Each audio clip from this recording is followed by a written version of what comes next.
دوستو، اسلام کے ایک عظیم ہیرو اور فاتح بیت المقدس سلطان صلاح الدین ایوبی کی تاریخ کے حوالے سے یہ پہلی قسط ہے۔ تاریخ ایوبی کو کسی ایک ویڈیو میں سمونا انتہائی مشکل کام ہے، اس لیے میں نے ایک سیریز شروع کی ہے تاکہ ہمارے مسلمان اور اسپیشلی ینگ جنریشن ان عظیم ہیروز سے روشناس ہو سکے۔ کائنڈلی ہمارے چینل کو سبسکرائب کریں اور اس عظیم کام میں ہمارا ساتھ دیں۔ تو چلو شروع کرتے ہیں۔ جب زکوی سلطان صلاح الدین ایوبی کے خیمے میں پہنچی، تم پرندوں سے دل بہلایا کرو، سپاہ گری اس انسان کے لیے ایک خطرناک کھیل ہے جو عورت اور شراب کا دل دادا ہو۔ یہ تاریخی الفاظ سلطان صلاح الدین ایوبی نے اپنے چچا زاد بھائی خلیفہ الصالح کے ایک امیر سیف الدین کو لکھے تھے۔ ان دونوں نے صلیبوں کو در پردہ مدد، زر و جوہرات کا لالچ دیا اور سلطان صلاح الدین ایوبی کو شکست دینے کی سازش کی۔ امیر سیف الدین اپنا مال متاع چھوڑ کر بھاگا۔ اس کے ذاتی خیمہ گاہ سے رنگ برنگے پرندے، حسین اور جوان رقصائیں اور گانے والیاں، ساز اور سازندے، شراب کے مٹکے برآمد ہوئے۔ سلطان نے پرندے، گانے والیوں اور سازندوں کو آزاد کر دیا اور امیر سیف الدین کو اس مضمون کا خط لکھا: تم دونوں نے کفار کی پشت پناہی کر کے ان کے ہاتھوں میرا نام و نشان مٹانے کی ناپاک کوشش کی، مگر یہ نہ سوچا کہ تمہاری یہ ناپاک کوشش عالم اسلام کا بھی نام و نشان مٹا سکتی تھی۔ تم اگر مجھ سے حسد کرتے ہو تو مجھے قتل کرا دیا ہوتا۔ تم مجھ پر 2 قاتلانہ حملے کرا چکے ہو، دونوں ناکام ہوئے۔ اب ایک اور کوشش کر کے دیکھ لو، ہو سکتا ہے کامیاب ہو جاؤ۔ اگر تم مجھے یقین دلا دو کہ میرا سر میرے تن سے جدا ہو جائے تو اسلام اور زیادہ سر بلند ہو جائے گا، تو رب کعبہ کی قسم میں اپنا سر تمہاری تلوار سے کٹوا دوں گا اور تمہارے قدموں میں رکھنے کی وصیت کروں گا۔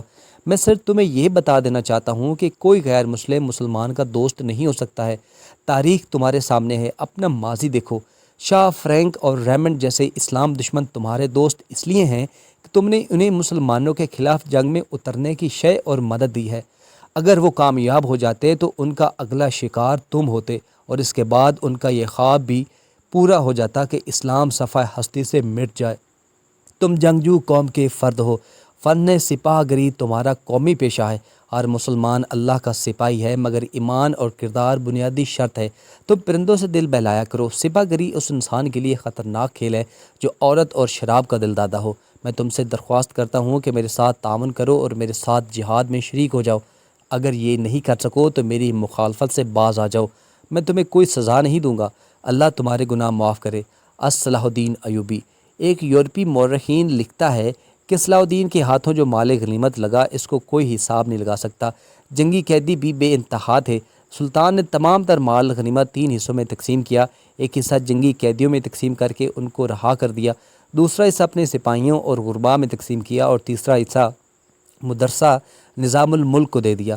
اس نے اسی مدرسے سے تعلیم حاصل کی تھی، نہ خود کچھ رکھا اور نہ اپنے کسی جرنیل کو کچھ دیا۔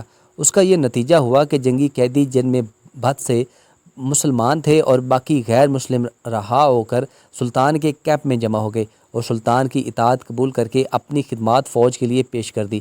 ایوبی کی کشادہ ظرفی اور عظمت دور دور تک مشہور ہو گئی۔ اس سے پہلے منافق حسب بن صبا کے پراسرار فرقے فدائی، جنہیں یورپین مورخین نے قاتلوں کا گروہ لکھا ہے، سلطان صلاح الدین ایوبی پر 2 بار قاتلانہ حملے کر چکے تھے، لیکن اللہ نے اس عظیم مرد مجاہد سے بہت کام لینا تھا۔ دونوں بار ایک معجزہ ہوا جس میں یہ مرد مجاہد بال بال بچ گیا۔ سلطان پر تیسرا قاتلانہ حملہ اس وقت ہوا جب وہ اپنے مسلمان بھائیوں اور صلیبیوں کی سازش کی چٹان کو شمشیر سے ریزہ ریزہ کر چکا تھا۔ امیر سیف الدین میدان جنگ سے بھاگ گیا تھا، مگر وہ سلطان کے خلاف بغض اور کینہ سے باز نہیں آیا۔ اس نے حسن بن صبا کے قاتل فرقے کی مدد حاصل کی۔ حسن بن صبا کا فرقہ اسلام کی آستین میں سانپ کی طرح پل رہا تھا۔ اس کا تفصیلی تعارف بہت ہی طویل ہے، مختصر یہ کہ جس طرح زمین سورج سے دور ہو کر گناہوں کا گہوارہ بن گئی ہے، اسی طرح ایک حسن بن صبا نامی ایک شخص نے اسلام سے الگ ہو کر نبیوں اور پیغمبروں والی عظمت حاصل کرنے کا منصوبہ بنایا۔ وہ اپنے آپ کو مسلمان ہی کہلاتا رہا اور ایسا گروہ بنا لیا جو طلسماتی طریقوں سے لوگوں کو اپنا پیروکار بناتا۔ اس مقصد کے لیے اس گروہ نے نہایت ہی حسین لڑکیاں، نشہ آور جڑی بوٹیاں، ہیپنوٹزم اور چرب زبانی جیسے طریقے اپنائے۔ دہشت بنائی جس میں جا کر پتھر بھی موم ہو جاتے تھے۔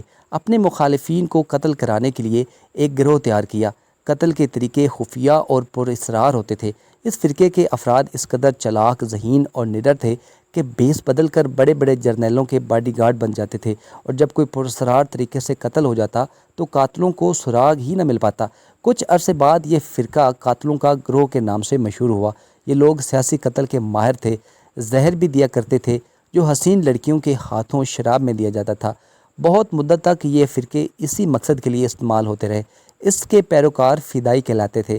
سلطان صلاح الدین ایوبی کو نہ تو لڑکیوں سے دھوکہ دیا جا سکتا تھا اور نہ ہی شراب سے۔ وہ ان دونوں سے نفرت کرتا تھا۔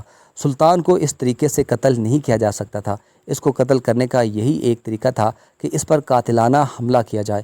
اس کے محافظوں کی موجودگی میں اس پر حملہ نہیں کیا جا سکتا تھا۔ 2 حملے ناکام ہو چکے تھے۔ اب جبکہ سلطان کو یہ توقع تھی کہ اس کا چچا زاد بھائی صالح اور امیر سیف الدین شکست کھا کر توبہ کر چکے ہوں گے، انہوں نے انتقام کی ایک اور زیر زمین کوشش کی۔ صلاح الدین نے اس فتح کا جشن منانے کے بجائے حملے جاری رکھے اور 3 قصبوں کو قبضے میں لیا۔ ان میں ایک غازہ کا مشہور قصبہ تھا۔ اسی قصبے کے گرد و نواح میں ایک روز سلطان صلاح الدین ایوبی امیر جاولہ صدی کے خیمے میں دوپہر کے وقت غنودگی کے عالم میں سستا رہے تھے۔ سلطان نے وہ پگڑی نہیں اتاری تھی جو میدان جنگ میں سلطان کے سر کو صحرا کی گرمی اور دشمن کے تلوار سے بچا رکھتی ہے۔ خیمے کے باہر اس کے محافظوں کا دستہ موجود اور چوکس تھا۔ باڈی گارڈز کے اس دستے کا کمانڈر ذرا سی دیر کے لیے وہاں سے چلا گیا۔ ایک محافظ نے سلطان کے خیمے میں گرے ہوئے پردوں میں سے جھانکا۔ اسلام کے عظمت کے پاسبان کی آنکھیں بند تھیں اور پیٹھ کے بال لیٹا ہوا تھا۔ اس محافظ نے باڈی گارڈ کی طرف دیکھا، ان میں سے 3 باڈی گارڈ نے اس کی طرف دیکھا۔ محافظوں نے اپنی آنکھیں بند کر کے کھولیں۔ ایک خاص اشارے کے ساتھ 3-4 محافظ اٹھے اور 2-3 باڈی گارڈ کو باتوں میں لگا لیا۔